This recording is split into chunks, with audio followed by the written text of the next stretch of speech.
बिस्मिल्लाहिर्रहमानिर्रहीम। अस्सलाम वालेकुम। प्रोग्राम जायज़ा के साथ मैं हूं आपका मेज़बान हुसैन थेबू। आज 1 जनवरी 2023 साल का पहला दिन। उम्मीद सहर की बात करो। आज के दिन हमने ये अहद करना है कि हम 2023 में अपने लिए, अपने रिश्तेदारों के लिए, अपने साथियों के लिए, अपने पड़ोसियों के लिए, अपने मुल्क के लिए कुछ करना है। इस मुल्क में बहुत सारे मसाइल हैं, उन मसाइल के लिए सोचना है। इस वक्त जो हमारे सबसे बड़ा मसला है वो इकानमी है। आज हम प्रोग्राम में बात करेंगे कि हम कहाँ, वेयर वी स्टैंड। अभी इस वक्त हमारे जो रिज़र्व्स हैं वो 5.8 बिलियन रह गए हैं। उसमें भी हमारे पास जो पैसे हैं वो हमारे दोस्त ममालिक के हैं। क्या वाकई हमारे मुल्क में इस वक्त एलसी नहीं खुल रही? हम एक्सपोर्ट और इंपोर्ट में हमें डिफ़िकल्टी हो रही है। इसके साथ साथ जो हमारा मुल्क का सबसे बड़ा मसला है वो है एजुकेशन। क्या एजुकेशन सेक्टर में हम काम कर रहे हैं? क्या गलतियां हुई 2022 में, हमसे क्या गलतियां हुई और वो कौन सी गलतियां हैं जो हमें दुरुस्त करनी हैं 2023 में? हमारे साथ इस वक्त मौजूद हैं ज़ुबैर तुफ़ैल साहब, जो लीडिंग बिजनेसमैन हैं, किसी तारुफ के मोहताज नहीं हैं, फार्मर FPCCI के प्रेसिडेंट हैं। सर, आपका बहुत बहुत शुक्रिया। इसके साथ साथ काजी कबीर साहब हैं, जो लीडिंग एजुकेशनिस्ट होने के साथ साथ फार्मर ब्यूरोक्रेट हैं, होम सेक्रेटरी रहे, इस वक्त MD हैं सिंध एजुकेशन फाउंडेशन का। सर, आपका बहुत बहुत शुक्रिया, आपने हमें टाइम दिया। अमीन हाशमानी साहब किसी तारुफ के मोहताज नहीं हैं, फिलंथ्रापिस्ट हैं, सोशल एक्टिविस्ट हैं, एक बेहतरीन एनालिस्ट हैं, पाकिस्तान की इकानमी पे और एजुकेशन पे बहुत अच्छे तरीके से बात करते हैं। सर, आपका बहुत बहुत शुक्रिया, थैंक यू। जी ज़ुबैर तुफ़ैल साहब, आप एक लीडिंग बिजनेसमैन हैं, फार्मर प्रेसिडेंट हैं पाकिस्तान के सबसे बड़े बिज़नेस फोरम FPCCI के। जो हमने इंट्रो में बात की कि ये इतने सारे मुश्किलात हमारे लिए क्यों पैदा हो गए हैं, और ये जो हमारा, हम हमेशा सुनते हुए आ रहे हैं कि इस वक्त हम मुश्किल तरीन हालात में हैं, लेकिन वाकई अब लग रहा है कि ये आज साल का पहला दिन है, और क्या वाकई हम मुश्किल हालात में हैं? बिस्मिल्लाहिर्रहमानिर्रहीम। यकीनन हमारा मुल्क जो है और मईशत गुज़िश्ता चंद सालों से शदीद मुश्किलात और बहरान में थी, लेकिन हालात को छुपाया गया और बताया नहीं गया, और यही कहा गया कि नहीं हालात बेहतर हैं, सही चल रहा है, सब कुछ अच्छा है, लेकिन एक्चुअली अच्छा नहीं था। गुज़िश्ता जो भी एक हुकूमत थी, मौजूदा हुकूमत 8 महीने से, उससे पहले तकरीबन 3.5 साल रही, लेकिन उनके दौर में भी बात थी, लेकिन उन्होंने उसको इस तरह से चलाया कि वो जो भी मुश्किलात थी वो मंजर आम पे नहीं आती थी, लोगों को पता नहीं चलता था, लेकिन चैलेंजेस थे जिसको कि वो उस वक्त की हुकूमत ने किसी न किसी तरह से मैनेज करके यहाँ दोस्त ममालिक से पैसे या फंड्स हासिल करके उसको चलाते थे। और आज भी जो हमारी मईशत है वो इसी तरह से है। जो आपके पास आपका फॉरेन एक्सचेंज फ़ंड नज़र आता है वो आपका नहीं है। ये सब पैसे भी जो है दोस्त ममालिक से लिए गए हैं, और इनफैक्ट जो है करंट सिचुएशन जो है वो इतनी उम्मीद अफजा नहीं है। बहरहाल हम तो यही कहेंगे कि सबको मिलकर कोशिश करनी होगी कि हम इस बहरान से निकलें, और ये बहरान जो मुआशी बहरान है ये पूरे मुल्क के लिए नुकसानदेह होगा। ऑलरेडी नुकसान हो रहा है और भी नुकसान होगा, लेकिन इसमें एक दूसरे पे इल्ज़ाम लगाने से बेहतर है कि सब लोग मिल के बैठें और सोचें कि इस क्राइसिस में से कैसे निकला जा सकता है। मैं नहीं कहूँगा कि हम क्राइसिस से नहीं निकल सकते, क्राइसिस से निकल सकते हैं, लेकिन उसमें यह है कि फिर अपोजिशन पार्टी भी जो है रूलिंग पार्टी के साथ बैठे। ठीक है, अगर वो ऑफिशियली नहीं बैठना चाहते, अनऑफिशियली बैठें और देखें कि ये जो भी सूरत हाल है इससे कैसे निकला जाए। और दूसरा, हमारे पास जो मईशत में जो एक सबसे बड़ा चैलेंज वो ये है कि फ़ॉरेन एक्सचेंज जो आप एक्सपोर्ट से अर्न करते हैं वो भी तकरीबन 30 बिलियन है, और जो रेमिटेंस, होम रेमिटेंस आती है वो भी 31 बिलियन है। ये मिला के $60 बिलियन तो आपके पास आते हैं, लेकिन जो आपकी इंपोर्ट्स हैं वो $72 बिलियन से ज़्यादा हैं। तो ये $12 बिलियन जो है इसको कहाँ से हासिल किया जा सकता है? दो सूरतें हैं। या तो आप गैर ज़रूरी इंपोर्ट्स को कम कर दें, उस पर पाबंदी लगाएं, और ये $12 बिलियन जो है किसी तरह से कम किया जाए। और इसमें स्टेट बैंक ने अभी हालिया 2 महीनों में कुछ ऐसे इकदाम किए थे कि उन्होंने इंपोर्ट को डिस्करेज किया, नई LCs जो हैं वो रोका कि नई LCs ना खुलें, और उसकी वजह से दिसंबर के महीने में जो था वो बहुत सारी एलसी कम खुली हैं। नॉर्मली $6 बिलियन की एलसी पर मंथ खुलती है, लेकिन जो मुझे लेटेस्ट इन्फॉर्मेशन है उसमें तकरीबन $2.5 बिलियन की एलसी कम खुली है। आपकी हालिया गवर्नर स्टेट बैंक से मुलाकात भी हुई, उसमें क्या बातचीत हुई? और ये जो एक परसेप्शन लोगों में है कि एलसी खुली नहीं रही है, तो ये क्या ठीक बात है? असल में ऐसा है कि एलसी खुल तो रही है, लेकिन बहुत स्लो और बहुत आहिस्ता, और उसकी रफ्तार स्लो कर दी गई है। अच्छा। वो बैंक्स आपको इस तरह से करते हैं कि जी आपकी एलसी की एप्लीकेशन स्टेट बैंक भेज दी है, वहाँ से अप्रूवल आएगी तो एलसी खोल देंगे। आपने सही कहा कि मेरी हालिया गुज़िश्ता जुमे को गवर्नर स्टेट बैंक से मुलाकात हुई थी, और उनसे हमने ये मौजू ये रखा था कि जिस तरह से आपने एलसीज खोलना बंद की हैं, तो बहुत सारी सनतें जो हैं 2 महीने के अंदर बंद हो जाएंगी। आमतौर से सनतों में रॉ मटेरियल जो होता है 2 से 3 महीने का रखा जाता है, लेकिन जब से इंटरेस्ट रेट इतना ज़्यादा बढ़ गया तो इंडस्ट्रीज़ ने ये तय कर लिया कि रॉ मटेरियल को कम से कम रखा जाए और उसकी कॉस्ट कम हो, 1.5 महीने पे ले आए। तो अब जिस वक्त एलसी नहीं खुल रही, तो आइंदा 2 महीने के अंदर अंदर बहुत सारी सनतें बंद हो जाएंगी। तो ये चीज़ मैंने गवर्नर साहब को हाईलाइट की। उन्होंने कहा हमें इस चीज़ का इल्म है, लेकिन मसला ये है कि हम किसी भी सूरत ये जो $12 बिलियन हैं जो एक्सेस इंपोर्ट है, इसको कर्टेल करना चाहते हैं। दो सूरतें हैं, हम एलसी खोलने की इजाज़त दे सकते हैं, यहाँ प्राइवेट सेक्टर खुद से कोई प्रपोज़ल लेकर आए कि आप किस तरह से कम करेंगे। और उसके ऊपर मैंने गवर्नर साहब को ये एक तजवीज़ दी थी कि हम लोग खुद से, आप कितना परसेंट कहते हैं, आपके 30% जो है इंपोर्ट ज़्यादा हैं, इस 30% को किसी भी तरह से कर्टेल करें, या आप एक्सपोर्ट इतनी ज़्यादा बढ़ाएं कि आप 30% को कवर कर सकें, तो होगा।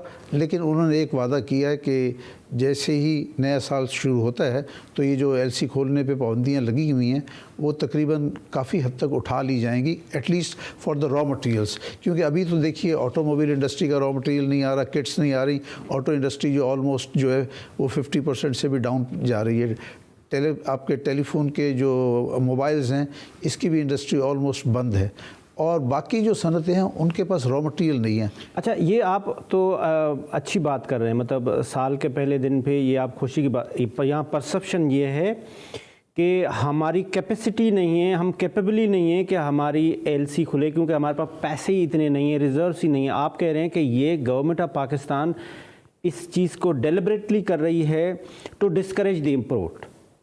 देखिए, स्टेट बैंक जो था उसने नवंबर और दिसंबर में ये कुछ स्टेप्स ऐसे लिए कि इंपोर्ट थोड़ी कम हो, ठीक, और इस तरह से कम हुई भी है। ख़ास तौर पे दिसंबर के महीने में काफ़ी कम हुई है। तो जो उनका मकसद था इनडायरेक्टली उन्होंने हासिल कर लिया है। और अब आगे ये है कि जैसे गवर्नर साहब ने बताया कि 30% जो है हमारा डिसबैलेंस है। इस 30% को कहा कि अगर आपके पास कोई प्राइवेट सेक्टर के पास हल है तो आप हमें बताएं, हम करने को तैयार हैं। तो हल तो 2 ही सूरत में हो सकता है, या तो थोड़ी एक्सपोर्ट बढ़ाई जाए, नंबर 1, नंबर 2 अगर वो उतनी नहीं बढ़ सकती क्योंकि आपके पास इतने एक्सपोर्टेबल सरप्लस नहीं है, तो फिर दूसरी सूरत ये है कि आप इंपोर्ट कम करें। अभी हमने तजवीज़ गवर्नर साहब को ये दी थी कि जो फिनिश्ड गुड्स हैं आप इसकी इंपोर्ट 3 से 6 महीने के लिए बंद कर दें। और मेरा ख़्याल है कि शायद जो है इस स्टेट बैंक जो है इसी तरफ कोई कदम उठाने जा रहा है कि जो फिनिश, मिसाल के तौर पे बटर आ रहा है इंपोर्ट, बटर की ज़रूरत नहीं है, आपके पास बटर मुल्क में पैदा होता है, आप बजाय यूरोपियन बटर के पाकिस्तानी बटर खाएं, इसमें क्या ज़रूरत है। अच्छा, एक चीज़ ये भी है ना कि जैसे कोई पॉलिसी मैटर आ जाए, लेजिस्लेटर बना लें, जैसे भाई ये मोबाइल है, अगर ये मैं मोबाइल नहीं इंपोर्ट करूँगा तो मेरी वफ़ात तो नहीं हो जाएगी ना, लेकिन अगर मैं टेक्सटाइल मिल की मशीनरी नहीं इंपोर्ट करूँगा तो मेरी टेक्सटाइल मिल नहीं चल सकेगी। तो ऐसी कोई कैटेगराइज किया जाए जो एसेंशियल ऐसी चीज़ें बहुत इंपॉर्टेंट नहीं, उनको रोक दिया जाए, गाड़ियों को रोक दें। गाड़ियों को तकरीबन रोका हुआ है ना, इनडायरेक्टली कार की जो किट्स वगैरह वो नहीं आ रही। अच्छा, उनको उनको रोका है, उससे काफ़ी इंपोर्ट कम हुई है। ऑटोमोबाइल की जो सेक्टर है इसकी इंपोर्ट बहुत ज़्यादा है, तो अगर इसको ये 3 महीने भी रोकते हैं तो काफ़ी हद तक चीज़ें कंट्रोल में आ जाती हैं। ये और कुछ चीज़ें इंपॉर्टेंट थी। अब आपने जो टेक्सटाइल मशीनरी का कहा, तो टेक्सटाइल मशीनरी जो है एक टर्फ पॉलिसी के तहत ऑलरेडी बहुत सारी टेक्सटाइल मशीनरी आ चुकी है। अब तो सिर्फ उनकी पेमेंट की ही बारी है, अदरवाइज मशीनरी सब आ चुकी है। और टेक्सटाइल में असल मसला जो है वो कॉटन की अवेलेबिलिटी का है कि कॉटन की क्रॉप एकदम ड्रॉप हो गई है, वो तकरीबन फ्लड की वजह से। फ्लड भी उससे पिछले साल भी कम हुई थी, वो 9 बिलियन से कम होते होते अब 6 मिलियन बेल्स पर आ गई है। तो वो एक जो चीज़ है वो टेक्सटाइल इंडस्ट्री को सबसे ज़्यादा हर्ट कर रही है। मैं आपसे इस पे आके मज़ीद हम बात करते हैं, ये इम्पॉर्टेंट सब्जेक्ट है क्योंकि इसी से ही हमारे मुल्क के बाकी सारे कारोबार चलेंगे। काजी कबीर साहब, आप MD हैं सिंध एजुकेशन फाउंडेशन का। आज मेरा आपसे पर्टिकुलर सवाल है, आप ब्यूरोक्रेट भी रहे, आप होम सेक्रेटरी भी रहे, इस वक्त पाकिस्तान में अगर मैं पर्टिकुलरली सिंध की बात करूं, एजुकेशन सिस्टम में फॉल्ट क्या है? बहुत शुक्रिया आपका यहाँ इनवाइट करने का। आज नए साल के मौके पे जहाँ नई उम्मीदें हैं, वहाँ पर हमें यह भी एतराफ़ करना चाहिए कि गुज़श्ता साल में या गुज़श्ता कई सालों में हम एजुकेशन सेक्टर में वो काम नहीं कर सके जो हमें करना चाहिए था। इसमें जो फेलियर के जो रीज़न्स हैं वो देखने के बजाय अगर हम इस पे काम करना शुरू करें कि आगे हमने इसको क्या करना है और आगे हमने क्या ठीक करना है, तो वो शायद ज़्यादा बेहतर होगा कि हम आगे की तरफ देखें और पीछे का ऐसा छोड़ दें। अदरवाइज़ आज पाकिस्तान में अगर हम कहते हैं कि तकरीबन 21.8 मिलियन बच्चे स्कूलों से बाहर हैं, सिंध में तकरीबन 5 से 6 मिलियन बच्चे हैं, पंजाब में तकरीबन 13 मिलियन बच्चे हैं। तो और अब ये नंबर में भी डिफरेंट होता हो, हम इसको कंटेस्ट भी करते हैं कि जितना नंबर नहीं है इससे कम है, लेकिन अगर इससे कम भी नंबर है इवन देन हमारे लिए एक परेशान होने का तो सोर्स है नहीं है ज़रूर कि इतने बच्चे हमारे क्यों बाहर हैं, चाहे वो 2 मिलियन हो चाहे 5 मिलियन हो, लेकिन स्कूल से बाहर क्यों हैं। ये तो नहीं हो सकता कि मेरे घर में 4 बच्चे, मेरा एक बच्चा नहीं पढ़ रहा अगर, तो मेरे लिए एक ये और हम दुनिया में सेकंड नंबर पे वर्स्ट तरीन है जो हमारे बच्चे। जी बिल्कुल, तो ये हमारे लिए सिचुएशन है और हमें ये देखना चाहिए कि हम इसको कैसे एड्रेस करेंगे। मेरे ख्याल में अभी इस पे बहुत सारी फेडरल जो एजुकेशन मिनिस्ट्री है उन्होंने भी इसके ऊपर काम किया है, बाकी भी काफ़ी जो इदारे हैं वो भी इस पे काम कर रहे हैं। तो 2 ही चीज़ें सामने आई हैं। तो एक तो आगे चल के हमें ये देखना है कि पब्लिक प्राइवेट पार्टनरशिप को हमने कैसे बढ़ाना है, और नंबर 2 हमने नॉन फार्मल एजुकेशन को कैसे स्ट्रेंथन करना है। अभी आप देखें कि हमारे पास पाकिस्तान में तकरीबन अभी काफ़ी सालों से नॉन फार्मल एजुकेशन की पॉलिसीज़ बनती रही हैं, लेकिन नॉन फार्मल एजुकेशन पे उस तरीके से अमल नहीं होता रहा। सिंध में हमारी जो मौजूदा कैबिनेट है, इन्होंने 2017 में एक बड़ी ज़बरदस्त नॉन फार्मल एजुकेशन की पॉलिसी अप्रूव की और कैबिनेट ने इंश्योर कराया कि हर साल के बजट में इतने पैसे प्रोवाइड किए जाते रहेंगे। लेकिन समहाउ हमारा जो डायरेक्टरेट ऑफ नॉन फार्मल है वो उसको अभी तक कोई एक भी ऐसा बड़ा इनिशिएटिव नहीं कर सका। अभी उन्होंने एक इनिशिएटिव लिया है, लेट्स सी कि वो कैसे जाता है। सिंध एजुकेशन फाउंडेशन ने कुछ दोस्तों के साथ मिलके, इदारों के साथ मिलके उसमें काम किया है। We have more than 120 centres जिसमें बच्चे पढ़े, लेकिन इस पर बहुत बड़ा काम करने की ज़रूरत है। यही 2 एक तरीके हैं कि जिनके ज़रिए से हम ज़्यादा से ज़्यादा बच्चों को स्कूल में ला सकते हैं। अभी आप देखें कि इस वक्त आपके पास हुकूमत के जो प्राइवेट पब्लिक सेक्टर के जो स्कूल हैं, हमारी 70 से 80% जो बच्चे हैं वो तकरीबन 7 या 8 हज़ार स्कूलों में हैं, और बाकी जो हमारे 42,000 40,000 स्कूल हैं वो बाकी पॉपुलेशन को कैटर कर रहे हैं। सो दैट मीन्स कि वो स्कूल या नॉन फंक्शनल है या वो ऑप्टिमली फंक्शन नहीं कर रहे, उनकी वो जो ऑप्टिमम उनकी यूटिलिटी होनी चाहिए वो नहीं है उसमें, या फिर जैसे हमारे बहुत सारे दोस्त और बात करते हैं कि कुछ घोस्ट स्कूल हैं, कुछ स्कूल नहीं चल रहे, कुछ कैसे हैं। तो हमें इस पे ऊपर भी तवज्जो देनी है कि हम कैसे करें उसको। दूसरा बड़ा मसला ये है, वो है ड्रॉप आउट का, कि इनरोलमेंट भी चले गलत हो या दुरुस्त हो, लेकिन इनरोलमेंट एक आ जाती है और उसके बाद क्लास 5 के बाद बच्चे ड्रॉप आउट हो जाते हैं। अब मेन रीज़न ये है कि आपके पास प्राइमरी स्कूल जो हैं वो अराउंड 92% स्कूल प्राइमरी हैं। अब वो 1 कमरे के हैं, 2 कमरे के हैं, that is a different issue, लेकिन वो 92% करीब। और बाकी जो ऊपर वाले स्कूल हैं वो कुछ 7% 6% है जो कि पोस्ट प्राइमरी स्कूल हैं। तो बच्चे यकीनन फिर उन स्कूल से ड्रॉप आउट हो जाते हैं। ये एक बड़ा रीज़न है कि हमें अपग्रेडेशन पे काम करना है। ये पिछले हफ्ते में बड़ा अच्छा काम हुआ है। मौजूदा जो हमारे मिनिस्टर साहब हैं उन्होंने अपग्रेडेशन के लिए बाकायदा एक पॉलिसी बनाई है, कमेटी बनाई है, जो अब आहिस्ता आहिस्ता स्कूलों को अपग्रेड हम करते जाएंगे। सिंध एजुकेशन फाउंडेशन में हमारी ये पॉलिसी रही है, जब मैं 2019 में जब मैं बना था MD, तो उस वक्त हमारी कोई 76% पोर्टफोलियो जो था वो प्राइमरी था। आज अल्हम्दुलिल्लाह हमारा 36% पोर्टफोलियो प्राइमरी है, बाकी हमारा तमाम अब हम पोस्ट प्राइमरी पे चले गए हैं, ताकि हम बच्चों के लिए मौक़े भी फराहम करें, तीसरा इशू ये है कि क्या सिर्फ एजुकेशन में बच्चों को दाखिल करते जाना है या क्वालिटी ऑफ एजुकेशन को भी हमने तवज्जो देनी है। जी काजी साहब, वेरी राइट कि इस वक्त हमें ये सोचना है कि हमारी जो एजुकेशन सिस्टम है वो क्या हम वाकई क्वालिटी एजुकेशन भी दे रहे हैं। एक छोटा सा कमर्शियल ब्रेक।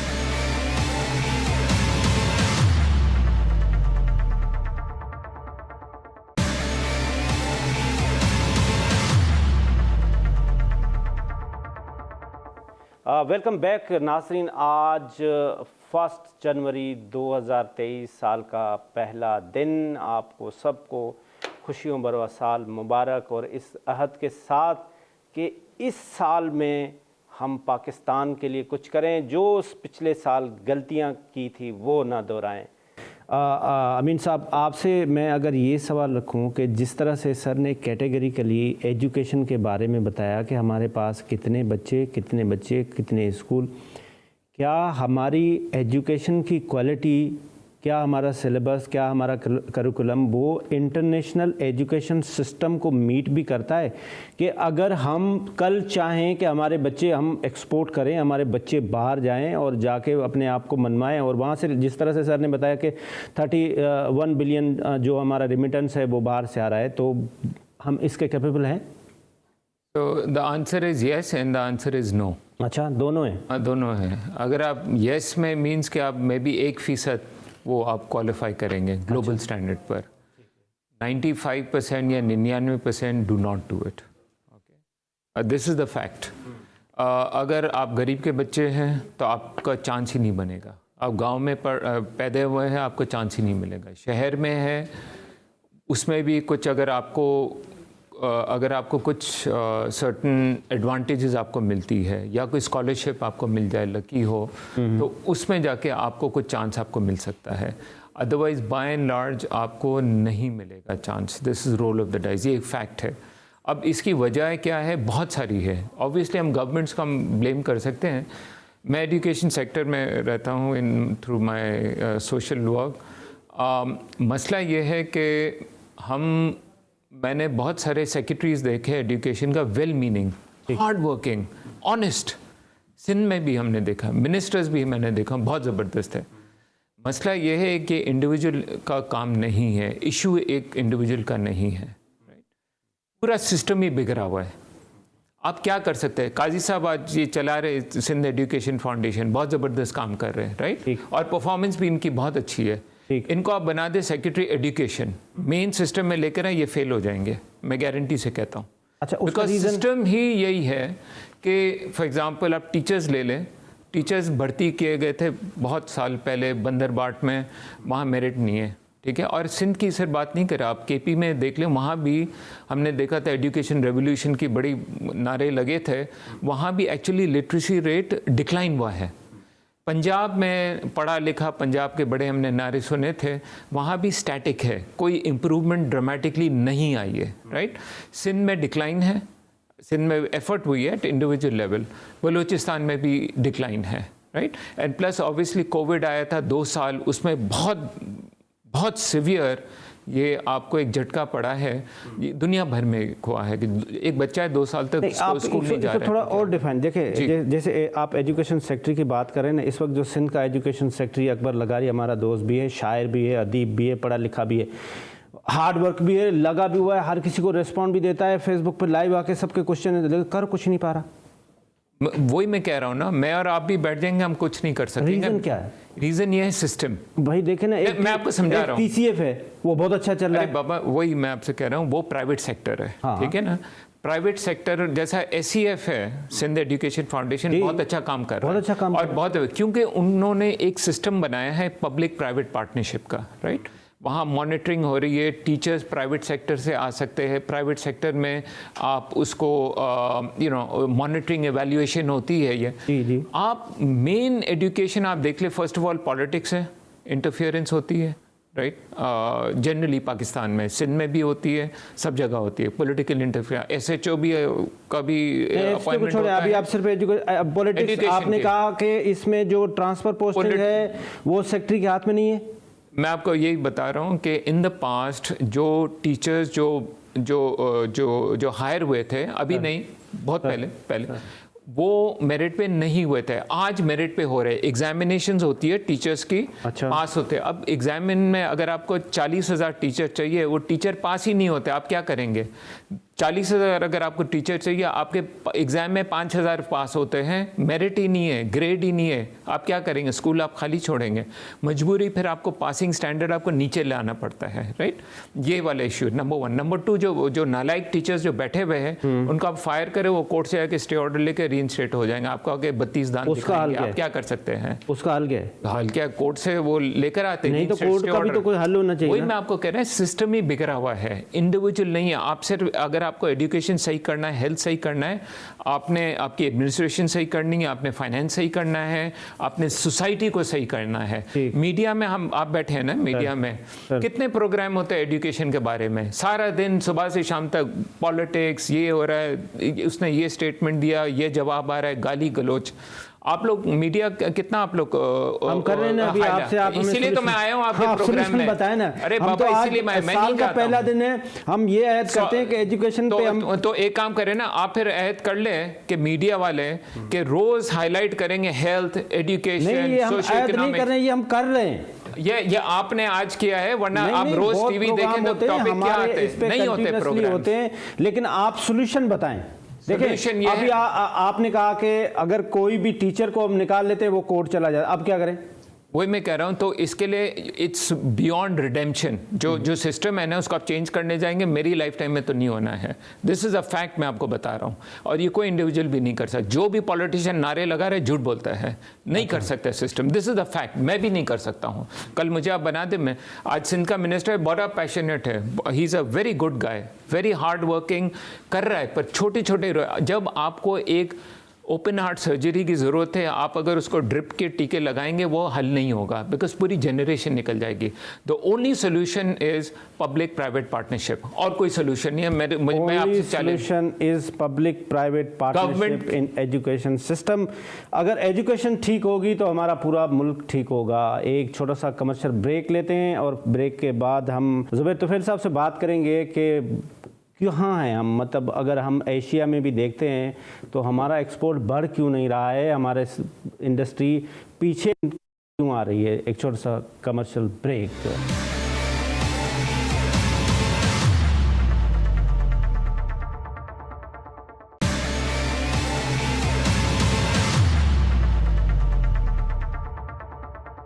वेलकम बैक नाज़रीन, आज साल का पहला दिन है और हम बात कर रहे हैं कि हमारी इकानमी किस तरह से बेहतर हो सकती है। सर, हम मिसाल देते हैं जी, बांग्लादेश हमसे कल जो है वो अलग हुआ, उसका जो हम इंडिया से तो कंपेयर ही नहीं कर रहे हैं, चाइना से कंपेयर, वियतनाम से भी नहीं कर पा रहे हैं, लेकिन उसकी तो डायनामिक्स हमारे जैसी है, लोग हमारे जैसे ही हैं, तो वो $50 बिलियन से भी अबव आपका एक्सपोर्ट उनका चला गया। उन्होंने क्या किया ऐसा, हमने क्या नहीं किया? पास सबसे बड़ा उनका सारा एक्सपोर्ट जो है वो तकरीबन 80% तक एक्सपोर्ट जो है वो टेक्सटाइल का है। अच्छा। और उन्होंने टेक्सटाइल की जो वर्क फोर्स है वो लाखों की तादाद में वर्क फोर्स बनाई, उन्होंने लेडीज़ को ट्रेन किया, और ये सारे जो भी इनके टेक्सटाइल एक्सपोर्ट्स हैं इसमें 80-90% लेडीज़ हैं। वो अपना गारमेंट्स बनाती हैं और वो एक्सपोर्ट करती हैं। उनके पास बहुत अच्छा वर्क फोर्स है जो पाकिस्तान में नहीं है, जबकि उनके पास 1 किलो भी कॉटन पैदा नहीं होती है, वो कॉटन बाहर से या यान बाहर से मंगवाते हैं। अब हमारे पास क्या है, देखिए उसमें थोड़ा सा हमारा और बांग्लादेश का फ़र्क ये है कि बांग्लादेश में जो गैस है काफ़ी हद तक उनकी अपनी गैस है। पाकिस्तान में गैस जो है उसका रिज़र्व जो है डिक्लाइन हो रहे हैं 10% पर एनम के हिसाब से, और जो आप अल्टरनेट एनर्जी के लिए LNG लाना चाहते हैं वो LNG बहुत महंगी है। तो हमारी कॉस्ट ऑफ मैन्युफैक्चरिंग इतनी ज़्यादा है कि हम कॉम्पीट नहीं कर सकते। और बांग्लादेश में गैस जो है गुज़िश्ता 8 साल से पाकिस्तान से सस्ती है, तो उनकी मैन्युफैक्चरिंग कॉस्ट कम होती है, उनकी कॉस्ट ऑफ मैन्युफैक्चरिंग कम है हमसे। और दूसरा, उन्होंने अपने वर्क फोर्स को बहुत अच्छा ट्रेन किया, और वहाँ पे कोई स्ट्राइक का ट्रेंड नहीं है, कुछ भी नहीं है। जो भी ख़ास तौर पे एक्सपोर्ट इंडस्ट्री जो है बांग्लादेश के अंदर, वहाँ पे कोई स्ट्राइक नहीं होती। सर, आज पाकिस्तान के रियासत पाकिस्तान के जो गवर्नमेंट, उनके आप पहले साल के दिन पे क्या मैसेज देना चाहेंगे? मेरी हुकूमत से यही दरख्वास्त होगी कि इंडस्ट्रीज़ जो हैं इनको पॉलिसी से सपोर्ट करें। हम नहीं कहते आप फाइनेंशियल सपोर्ट दें, आप पैसे दें, ना तो गवर्नमेंट के पास पैसे हैं देने के लिए। हम तो कहेंगे कि पॉलिसी ये है कि ब्यूरोक्रेसी के पास जब भी कोई एक्सपोर्टर्स के मामला जाते हैं वो उसको जल्द अज जल्द हल करें। उनके पास एक फ़ाइल आती है, वो फ़ाइल जो है 2 दिन में डिस्पोज होनी चाहिए। उसको दबा के नहीं रखने चाहिए, उसको दबा के नहीं रखें। उसमें जो भी फैसला करना है हाँ या ना, वो 48 आवर्स के अंदर फैसला करके उसको आगे भेजें, रुकावट ना डालें। अब रहा गैस का मसला, देखिए गैस जो एनर्जी की हमारी प्राइस इस रीजन में सबसे ज़्यादा है और इसमें किसी को भी ब्लेम नहीं दिया जा सकता। आपकी अपनी जो डोमेस्टिक गैस है वो उसके रिज़र्व जो हैं डिक्लाइन हो रहे हैं। अब अल्टरनेट क्या है, आप यहाँ LPG इंपोर्ट करेंगे या LNG इंपोर्ट करेंगे। LNG की प्राइस जो है दुनिया में बहुत बढ़ गई है और बढ़ी किस वजह से, जब से यूक्रेन रशिया की वॉर शुरू हुई है तो पहले वहाँ से रशिया से ये LNG सब जगह दुनिया में जाती थी, तो वो वहाँ पे उन्होंने सप्लाईज कम कर दी। उन्होंने ये किया कि उन्होंने यूरोप की गैस को रोक दिया क्योंकि उनके डिफरेंस ऑफ ओपिनियन थे और यूरोपियन जो कंट्रीज़ थे वो रशिया की मुखालफत कर रहे थे फॉर यूक्रेन वॉर, कि वॉर नहीं होनी चाहिए। तो उसके जवाब में रशिया ने उनकी गैस बंद कर दी। जब गैस बंद की तो पूरे यूरोप के अंदर एक क्राइसिस पैदा हो गया, उसके इंडस्ट्री में भी और डोमेस्टिक कंज्यूमर्स के पास भी। तो यूरोप ने सारी गैस जो है कतर से लेना शुरू कर दी। उस वजह से कतर के अंदर जो गैस की प्राइस है वो मैनी टाइम्स इंक्रीज़ हो गई और वो गैस की जो करंट प्राइस है वो पाकिस्तान की रीच से बाहर है। आप हल ये बता रहे हैं कि अपनी चीज़ें एक्सप्लोर करें यहाँ पे पाकिस्तान के अंदर। जी काजी साहब, आज साल का पहला दिन 2023, क्या एक्सपेक्टेशन है, क्या क्या करना चाहिए? 1 2 3 4 5 कोई गवर्नमेंट के लिए कोई आप स्टेप्स सजेस्ट करें जिससे हमारा एटलीस्ट एजुकेशन सिस्टम तो बेहतर हो जाए। जी, आज नए साल के मौके पे हमें नया अहद करना चाहिए कि हम अपने इस सबसे अहम सेक्टर को इम्प्रूव करेंगे, क्योंकि आज जो जनरेशन नीचे जा रही है, आज हम देखते हैं, आज हम एग्ज़ाम ले रहे हैं जब, तो आपने देखा है कि पिछले दिनों जो मेडिकल के एग्जामिनेशन हुए हैं, जी सर, पब्लिक स्कूल से आने वाले सिर्फ चंद % बच्चे हैं जो कि कामयाब हो सके, बाकी तमाम बच्चे वो हैं जो प्राइवेट सेक्टर से O लेवल A लेवल करके आए। तो हमने ये जनरेशन का हाल हमने देख लिया और जिस तरह से हम जा रहे हैं आगे वाली जनरेशन में भी और पीछे चली जाए। तो हमने अगर इन जनरेशन को इम्प्रूव करना है, जो यकीनन हमें करना चाहिए हमें, और हमारी पहली प्रायोरिटी होनी चाहिए, सबसे पहले हमें एजुकेशन सेक्टर में इन्वेस्टमेंट को बढ़ाना है पब्लिक सेक्टर से। और अगर गवर्नमेंट इसमें जब इन्वेस्टमेंट बढ़ाएगी तो उस इन्वेस्टमेंट के लिए बेहतर यह है कि हम अपने साथ शरीक करें प्राइवेट सेक्टर को, क्योंकि पब्लिक सेक्टर में इन्वेस्टमेंट हम इतने अरसे से करते चले आ रहे हैं और हमने देखा कि उसका रिटर्न हमें वो नहीं मिल रहा जो मिलना चाहिए, जो हम एक्सपेक्ट करते हैं। आज अगर हम प्राइवेट सेक्टर को उसमें शामिल करेंगे तो उसमें प्राइवेट सेक्टर की जो एफिशिएंसी और कॉम्पिटेंस है वो हमें मिलेगी, जिसको हम पब्लिक प्राइवेट पार्टनरशिप कहते हैं। और उसका नतीजा हमारे सामने है। सिंध गवर्नमेंट ने सबसे बड़ा काम किया है, सिंध एजुकेशन फाउंडेशन के जरिए पिछले 30 साल से हम इस पे काम कर रहे हैं और उसका नतीजा आज हमारे सामने है कि सिर्फ 2600 स्कूलों में हमारे 9 लाख 10 लाख बच्चे पढ़ रहे हैं। साथ साथ हुकूमत की साइड पर अगर जो पब्लिक सेक्टर के जो स्कूल्स हैं उनमें देखें तो शायद आपको वो नहीं मिलता। दूसरी बात ये कि हुकूमत के स्कूल हैं या एजुकेशन फाउंडेशन के जो स्कूल हैं, एजुकेशन मैनेजमेंट ऑर्गेनाइजेशन के ज़रिए से जो स्कूल चल रहे हैं हमारे बेसिक एजुकेशन प्रोजेक्ट के तहत हुकूमत सिंध के और सिंध एजुकेशन फाउंडेशन के, तकरीबन 1000 से 1500 की रेंज में हम एक बच्चे पे खर्च करते हैं एक स्कूल में। यही अगर पब्लिक सेक्टर का जो स्कूल है जो कि इतना शायद फंक्शनल भी नहीं है, ऑप्टिमल यूटिलिटी भी नहीं है उस स्कूल की, वहाँ पर खर्चा तकरीबन 3,500 से 4,000 रुपये है। तो अगर हम प्राइवेट सेक्टर को शामिल कर लें अपने साथ तो मुझे यकीन है कि हम बेहतर नताइज हासिल कर सकते हैं। दूसरा ये है कि हम प्राइवेट सेक्टर के ज़रिए से अब हम नॉन फार्मल और जो टेक्निकल साइड हमारा है, जो स्किल डेवलपमेंट का साइड है बच्चों का, उसको भी हम आगे लेकर आएँ और हम उसमें एक्सपेरिमेंट करें। सिंध एजुकेशन फाउंडेशन उसमें एक्सपेरिमेंट कर रहा है कि हम प्राइमरी के जो बच्चे हैं उनको हम स्किल डेवलपमेंट सिखा रहे हैं, जो बच्चे एडोलेसेंट और एडल्ट वाली कैटेगरी में चले गए हैं उनको हम नॉन फार्मल के कोर्स कराते हैं प्राइमरी या मिडिल के बराबर और फिर उनको स्किल डेवलपमेंट करते हैं। और अब हम जायका के साथ मिलके, सिंध एजुकेशन डिपार्टमेंट के साथ मिलके अब हम मिड टेक का प्रोग्राम भी शुरू करें कि जहाँ पे मिडिल से लेके आगे के जो क्लासेस हैं उनमें बच्चों को तालीम के साथ साथ स्किल डेवलपमेंट भी दे दें। और सिंध गवर्नमेंट ने एक बड़ा अच्छा प्रोग्राम है अभी जो कि यूथ की एम्पावरमेंट और एजुकेशन का, कि जहाँ यूथ को एजुकेशन भी देंगे फिर उसको एम्पावर भी करेंगे थ्रू उसकी एंटरप्रेन्योर जो स्किल है उसको हम डेवलप करेंगे। Right. तो यही तरीका है एक आगे बढ़ने हमारे का। आगे अमीन जाने आशफान का। साहब, आप बहुत अच्छा काम कर भी रहे हैं एजुकेशन सेक्टर में। इस वक्त हमारे मुल्क में different categories of education, private education, government education, Madrasa education, फिर इसके बीच में जिस तरह से साईं ने अभी बताया कि ए लेवल जब आता है तो वो मैट्रिक और इंटर उसकी आपस में कंपटीशन नहीं कर पा रहे होते हैं आप।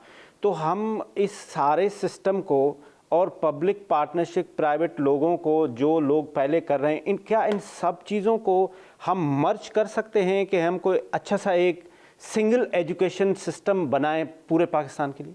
बिल्कुल नहीं बनाए। अच्छा। Absolutely not. जो बच्चा माँ बाप जो मदरसे में भेजती हैं उनकी एस्पिरेशन ही कुछ और है, उनका एम्बिशन ही कुछ और है।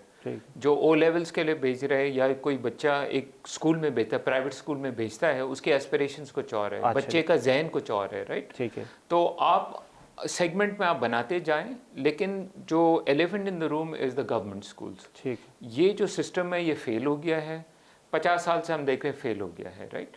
अब इसको आपको रिफॉर्म करना है। रिफॉर्म जैसे कहा, आप एक बकेट है, लीक कर रहा है, आप जितना ऊपर पानी डालते जाए लीक करते जाएगा। फ़ायदा क्या है? आप उस पर पैसे डालते जाए, you wasting your money. 1000 billion rupees हम एजुकेशन पे खर्च करते हैं, हमारे बच्चों पे।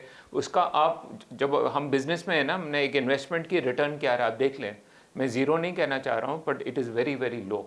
ओके, वो बच्चा निकलता है, पाँच ग्रेड का जो बच्चा है वो क्लास 1 का स्टैंडर्ड का नहीं कर सक रहा है, right? Basic, this is crime against humanity of which is Pakistan. हम क्राइम कर रही है। इसके लिए हमें ड्रास्टिकली हमें चेंज करना, सिर्फ health, education, health sector, governance में आप देखें तो अगर आपको एक चाहिए ना, आपको एक लॉन्ग टर्म पॉलिसी चाहिए, आपको जो आपके स्ट्रक्चरल रिफॉर्म करे। हम इकोनॉमी की बात करते हैं, हमारे को क्यों मसला आया है, क्यों आज हम रो रहे हैं कि इकोनॉमी बैठ गई, क्यों? हमारी इकोनॉमी रेजिलियंस नहीं है। ऑयल प्राइस ऊपर गई, ये कमोडिटी प्राइसेस ऊपर गई, हम बैठ गए बिकॉज हमने एक्सपोर्ट ग्रोथ नहीं की। ये स्ट्रक्चरल रिफॉर्म, पावर सेक्टर का को रिफॉर्म करना है, आपको टैक्स सिस्टम आपको रिफॉर्म करना है, आपको गवर्नेंस सिस्टम आपको रिफॉर्म करना है। कोई नहीं कर रहा है। क्यों नहीं कर रहा है? पॉलिटिक्स ना। आप गवर्नमेंट की तरह आप नहीं देख सकते। एक फेडरल गवर्नमेंट है, प्रोविंशियल अलग है, लोकल बॉडीज़ के अलग होते हैं, स्टेक होल्डर्स अलग होते हैं, इस्टेब्लिशमेंट अलग स्टेक होल्डर्स है, राइट? जुडिशरी अलग स्टेक होल्डर। पॉलिटिशियंस को फॉर अ बिगिनिंग इनको साथ बैठना पड़ेगा to come to charter of economy, right? कि स्ट्रक्चरल रिफॉर्म जब तक आप नहीं करेंगे, 5 साल के बाद भी अगर जिंदगी रही हम बैठेंगे ना, इधर ही यही खानी हम कोई और वो है ना, उधर ही हम गोल गोल घूमते रहेंगे। एजुकेशन की यही होगा, बिकॉज सिस्टम नहीं चल रहा है। वी नीड मेजर, मैं आपको कह रहा हूँ ना, हार्ट सर्जरी की जरूरत है। एंड आपकी मीडिया की तरफ से मैं कहता हूँ, मैं नहीं देखता हूँ कोई हेल्थ एजुकेशन में डिबेट ही। आपको रेटिंग्स चाहिए, गाली गलौज तो रेटिंग ऊपर जाती है, आपकी दुकान चलती है। So you have to take a social responsibility and start talking about serious issue जो नहीं कर रहे हैं। हमने साल के पहले दिन से शुरू किया है, इसीलिए शुरू किया है। अमीन आशफान साहब, आपका बहुत बहुत शुक्रिया। काजी कबीर साहब, आपका बहुत बहुत शुक्रिया। ज़ुबैर तुफैल साहब, आपका बहुत बहुत शुक्रिया। आज का प्रोग्राम इसके साथ ख़त्म हुआ और इस अहद पे हमने आज का प्रोग्राम ख़त्म किया। जिस तरह से काजी साहब ने फरमाया कि हमें स्किल डेवलपमेंट पे काम करना पड़ेगा एजुकेशन सिस्टम में। एटलीस्ट जो हमारा बच्चा मैट्रिक इंटर करके फिर वो सीवियां बना के अपनी और वो नौकरी के पीछे भाग रहा है, उसको कहीं नहीं मिल रही, उसको यही एक्सपेक्टेशन है कि मेरा वडेरा, मेरा सरदार, मेरा चौधरी मुझे कहीं सरकारी नौकरी दिलाए। तो इसके लिए स्किल डेवलपमेंट करें, बच्चों के अंदर कम से कम उनको प्लम्बर बनाएं, उनको इलेक्ट्रिशियन बनाएं, उनको कारपेंटर बनाएं, उसके पास स्किल हो, वो कहीं भी पाकिस्तान में, पाकिस्तान से बाहर जाकर अपनी परफॉर्मेंस दे और इस पाकिस्तान की इकानमी के लिए कंट्रीब्यूट करे। और ये अहद करना पड़ेगा, जिस तरह से हमारे आज के मौजूद मेहमानों ने कहा कि ओपन सर्जरी होनी है हर चीज़ की। सिस्टम को बिल्कुल चेंज करना है तो ही कुछ आगे बढ़ेंगे, अदरवाइज़ तो पिछले साल में भी वही चीज़ें हुई हैं, उससे पिछले साल में भी वही चीज़ें हुई हैं। हमने तो उससे पिछले साल में बहुत बड़ी बड़ी बातें भी सुनी कि पाकिस्तान नया बन रहा है, पाकिस्तान नया बन चुका है, लेकिन वो पाकिस्तान ना नया बना, ना पाकिस्तान तो उसी तरह से चल रहा है। तो बहुत सीरियसली सोचना पड़ेगा इस मुल्क के लिए कि आज पहले दिन पे ये अहद करें कि अपने लिए, पाकिस्तान के लिए कुछ करना है। खुदा हाफिज़। पाकिस्तान जिंदाबाद। Happy new year.